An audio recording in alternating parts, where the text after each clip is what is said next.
Meu caro, vamos meditar numa palavra? Mateus capítulo 6, versículo 28, diz assim: Por que andais ansiosos pelo que haveis de vestir? Considerai como crescem os lírios do campo. Eles não trabalham e nem fiam. Contudo, eu vos digo que nem Salomão em toda a sua glória se vestiu como um deles. Se Deus, pois, assim veste a erva do campo, que hoje existe e amanhã é lançada no forno, quanto mais a vós, homens de pequena fé. Queridos, hoje nós vamos falar um pouquinho a respeito de confiança. E o que significa a palavra confiança? É crença de que algo não falhará, de que será bem feito ou forte o suficiente para cumprir sua função. Esse é o segundo significado da palavra confiança. E o interessante é que esse atributo de não falhar, ele só pode ser designado a Deus. Porque o homem, na sua natureza, na sua impotencialidade, ele está sujeito a falhar. Mas Deus, ele não falha. Então, essa palavrinha não falhará, que está vinculada à confiança, ela está certinha quando a gente atribui ela a Deus.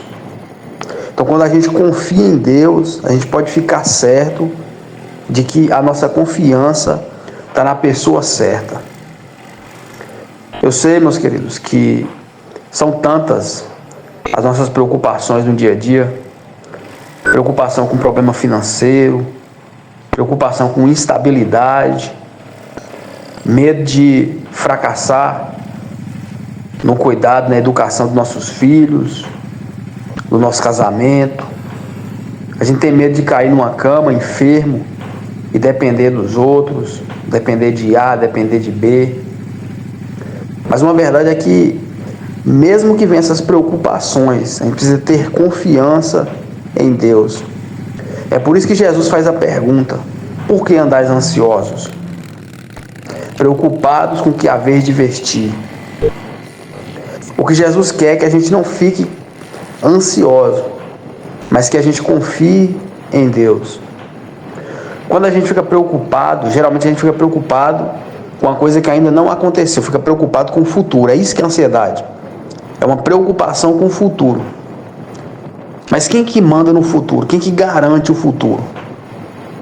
Não é só Deus que pode garantir o futuro a alguém? A gente até traça planos, faz projetos futuros, mas quem que garante que o futuro vai chegar para nós, se não for Deus na nossa vida? Então Jesus, ele traz as pessoas que ele está ensinando, perguntando a elas por que elas estão ansiosas. O objetivo de Jesus é fazer elas entender que não precisa elas ficar ansiosas se elas confiar que Deus está cuidando delas. Confiança em Deus a gente precisa ter.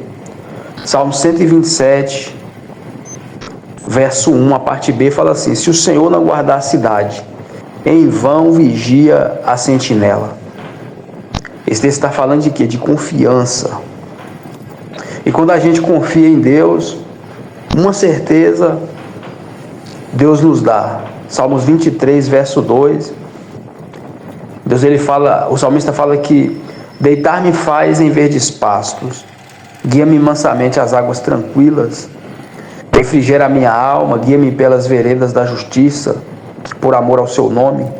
Ainda que eu andasse pelo vale da sombra da morte, não temeria mal algum, porque tu estás comigo.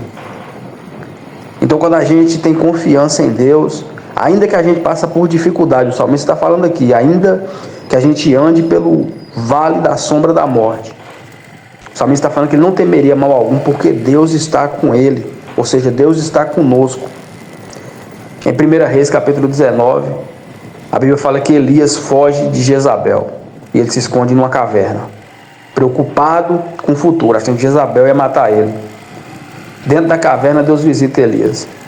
A Bíblia fala que veio um vento forte, não era Deus, Vem um terremoto e não era Deus. Vem um fogo ardente e não era Deus. Deus era a voz suave que falou para Elias bem assim: que fazes aqui, Elias?